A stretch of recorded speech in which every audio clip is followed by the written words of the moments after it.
మీరు మీ కుటుంబం ఆరోగ్యంగా ఉండటం, ప్రేమ సంతోషాలతో నిండిన ఇల్లు, గుణవంతులైన పిల్లలు, మీరు చేసే పని ఉపాధితో పాటు సంతృప్తిని గౌరవాన్ని అందించడం, తక్కువ ఆశించడం, ఎక్కువ ఇచ్చే మనసు ఉండటం, స్వార్థం లేని స్నేహబంధాలు ఇవన్నీ ఉంటే మీరు నిజంగా సంపన్నులే.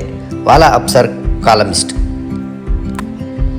లక్ష్య సాధన కోసం ప్రయత్నించే ప్రతి ఒక్కరికి ఏదో ఒక సందర్భంలో తప్పనిసరిగా ఓ ఆలోచన వస్తుంది.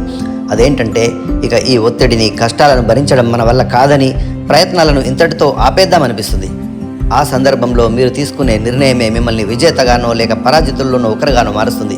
మీరు విజేతగా నిలవాలనుకుంటే ఎట్టి పరిస్థితుల్లోనూ వెనకడుగు వేయకండి. David Goggins, motivational speaker. వచ్చే ఏడాది కోసం జనవరిలో కొత్త తీర్మానాలు చేసుకోవడానికి సిద్ధమవుతున్నారా? అంతకన్నా ముందు మీ నిబద్ధతను పరీక్షించుకోవడానికి డిసెంబర్ను ఉపయోగించుకోండి.